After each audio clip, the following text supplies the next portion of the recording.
Good evening, One Zambia, One Nation. Welcome to the evening news on TV2. I'm David Mwanza. We take a look at the headlines.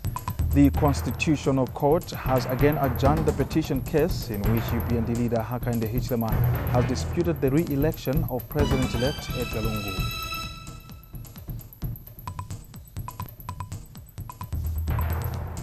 President-elect Edgar Lungu says he is optimistic that the country's economy will remain stable even in post-election violence times. And in foreign news, at least 60 people have been killed in an earthquake in central Italy. The Constitutional Court has again adjourned the petition case in which UPND leader Hakainde Hichilema has disputed the re-election of President-elect Edgar Lungu. Yesterday, the matter was adjourned because the petitioner's lawyers had not served the documents on the respondents. But today, when the matter came up, hearing was adjourned because the petitioner's lawyers have not served the documents on the Attorney General Likando Kalaruka. The matter will now be heard tomorrow, Thursday, August 25th, 2016. The Attorney General was yesterday joined to the proceedings after making an application.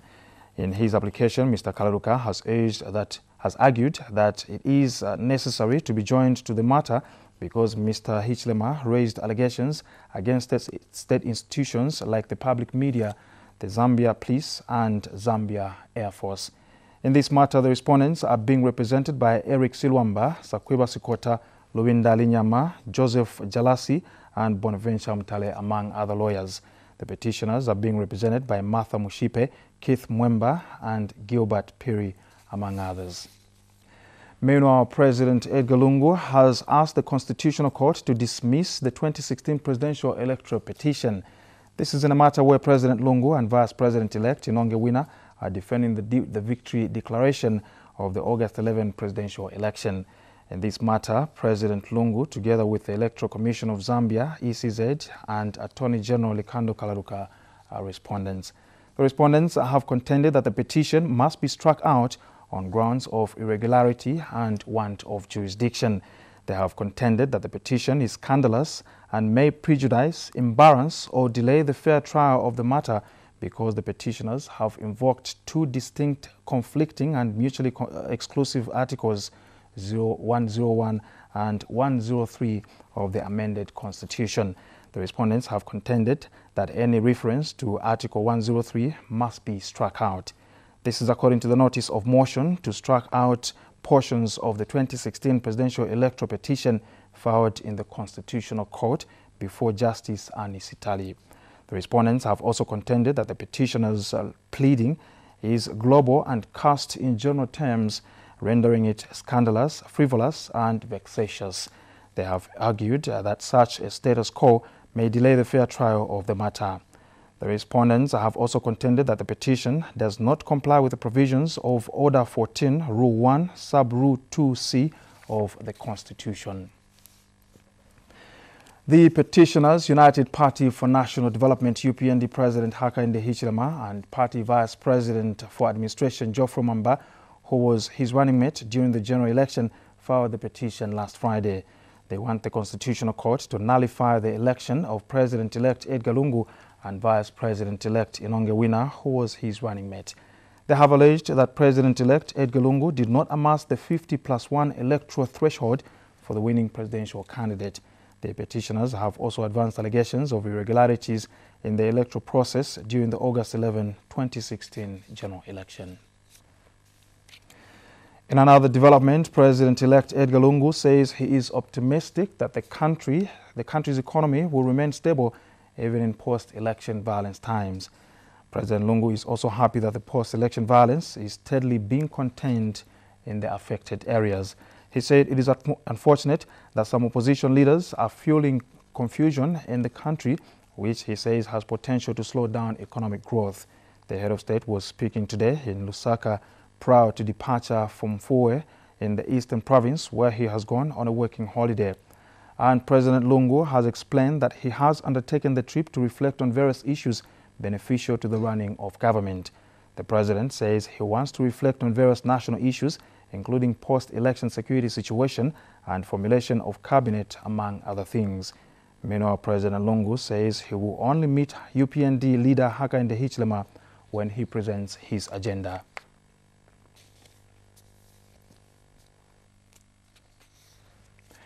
Now, former Lusaka Province Minister Obvious Mwaliteta has been committed to the High Court in a case where he is charged with aggravated robbery. In this matter, Mr. Mwaliteta is jointly charged with Evan Munkobela, Macmillan Shimukonka, Laswo Piri and Emmanuel Mumbi. The Lusaka Magistrate Court committed the accused to the High Court today after receiving instructions from the Director of Public Prosecutions, DPP. Here's a report.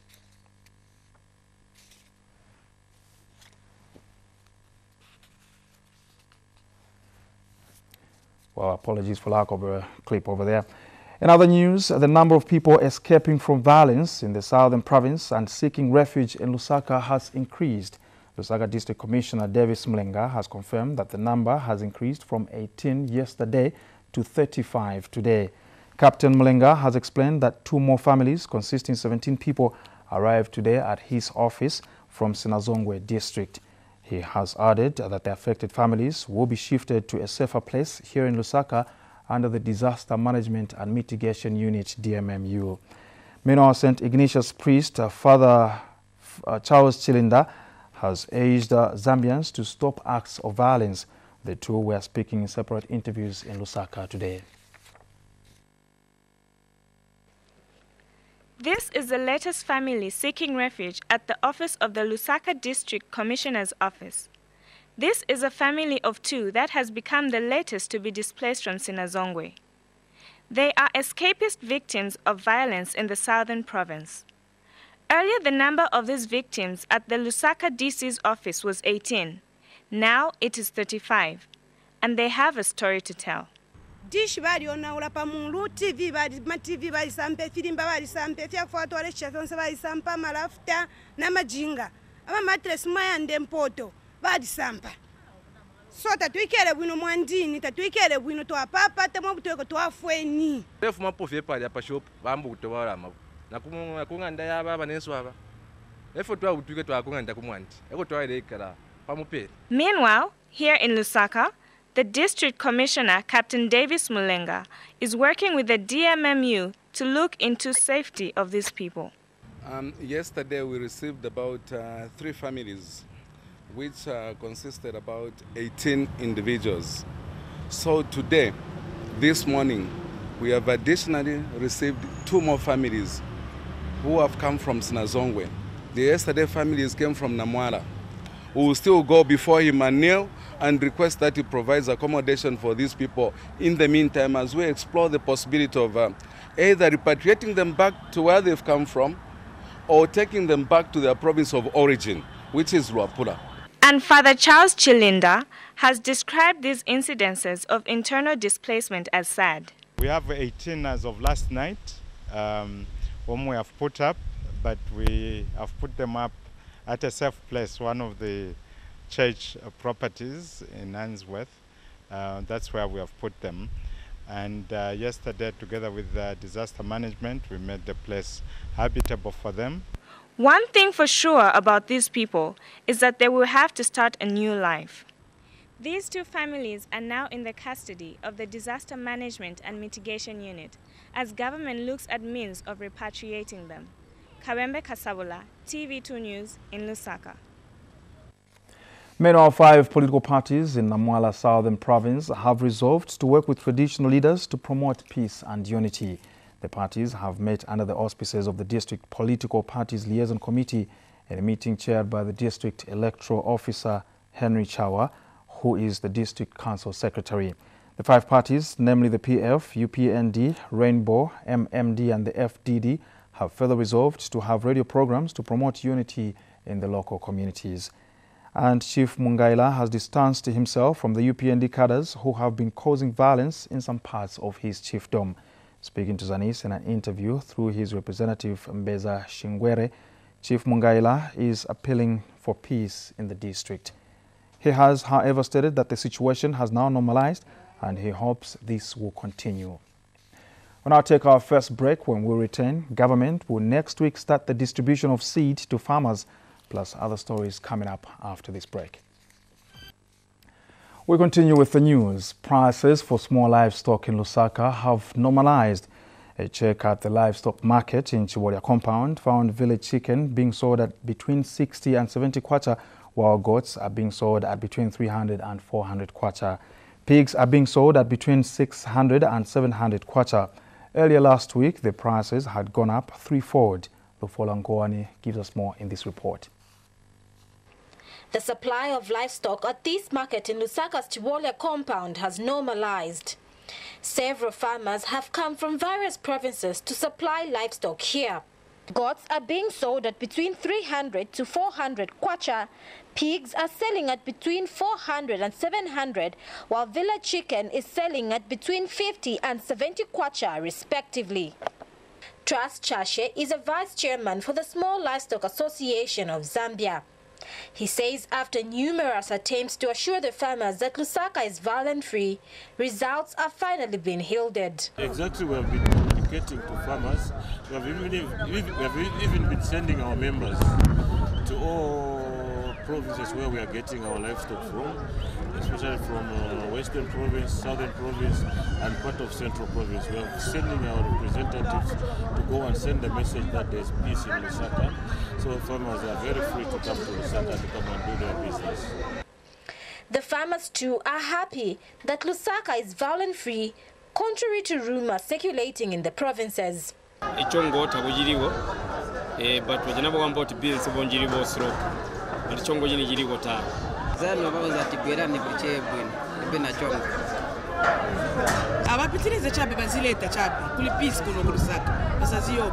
More livestock is expected to arrive from western and southern provinces by the end of business today.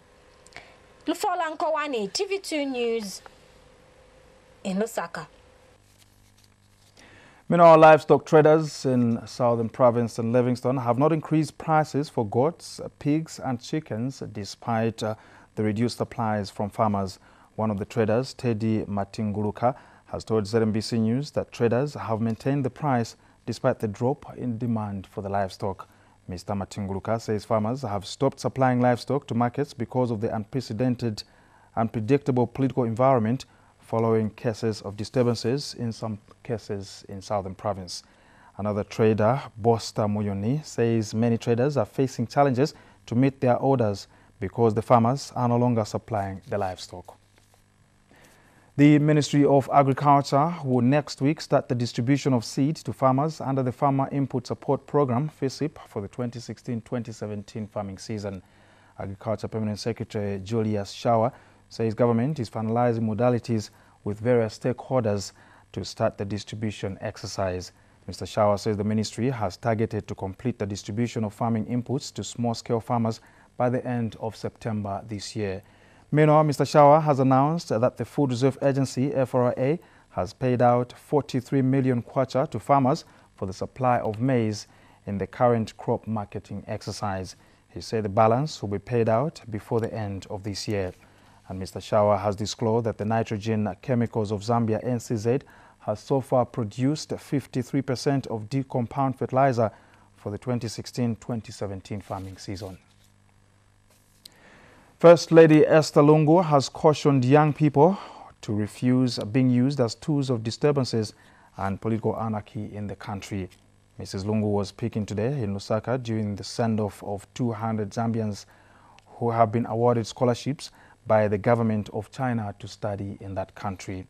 And Chinese ambassador to Zambia, Yang Yungmin, says education continues to be one of the major areas of cooperation between Zambia and China. Here's a report.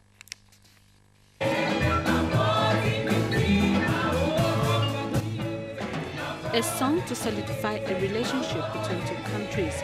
These are among the 200 Zambians who have been awarded scholarships to study in various disciplines in China.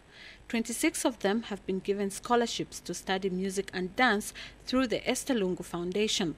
And First Lady Esther Lungu is on hand to send off the students. Mrs. Lungu has advised recipients of the scholarships to work hard and use this opportunity for the benefit of their families and the nation at large.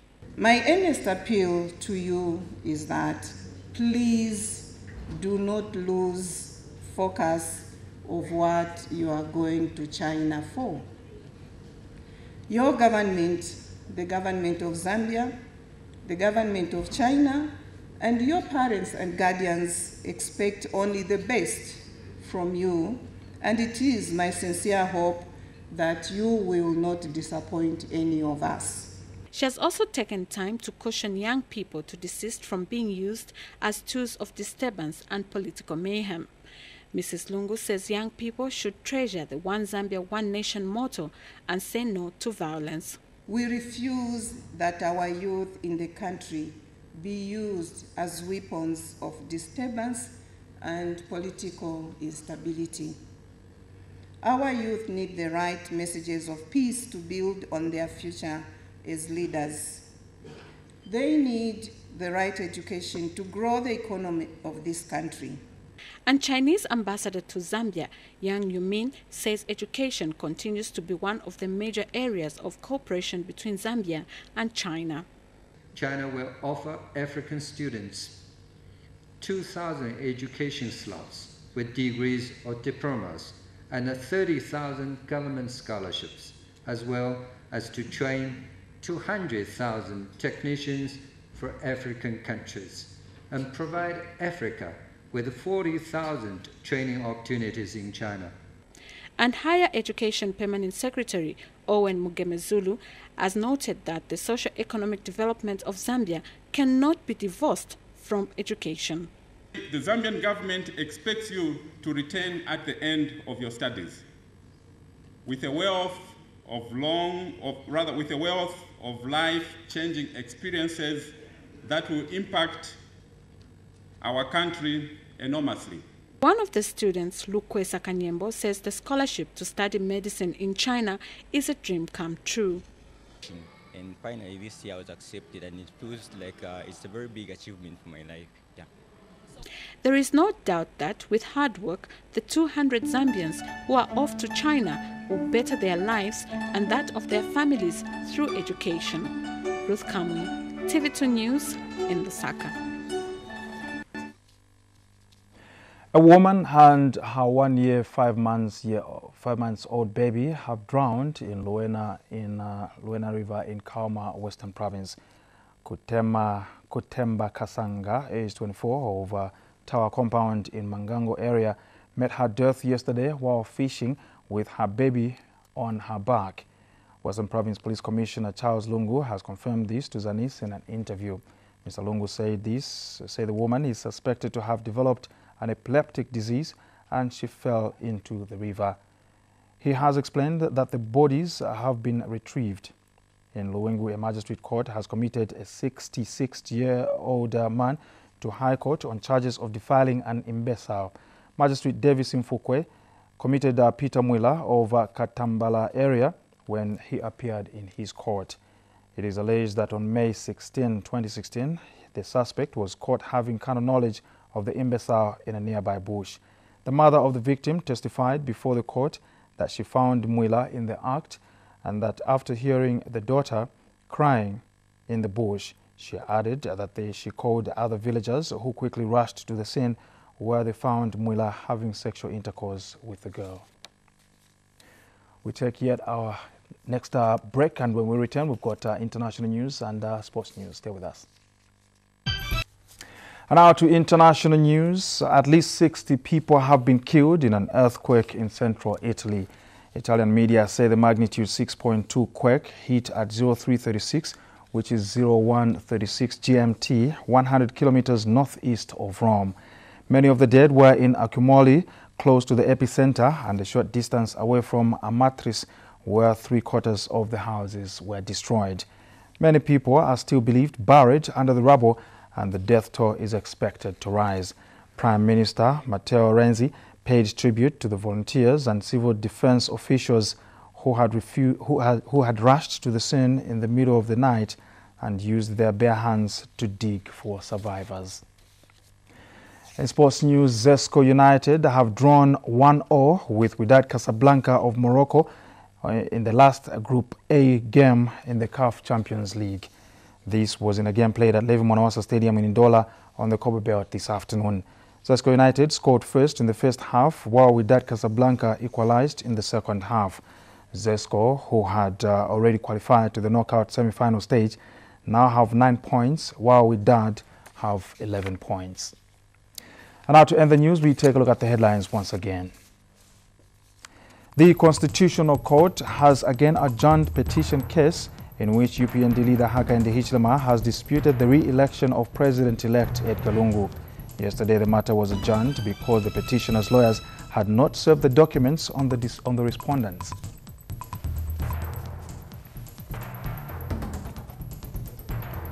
President-elect Edgar Lungu says he is optimistic that the country's economy will remain stable even in post-election violence times. President Lungu is also happy that the post-election violence is steadily being contained in the affected areas.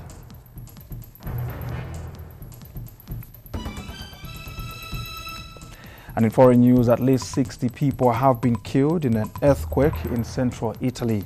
Italian media say the magnitude 6.2 quake hit at 0336, which is 0136 GMT, 100 kilometers northeast of Rome. Well, that's our news at 18 hours. Another bulletin comes your way at 20 hours. Pleasant viewing.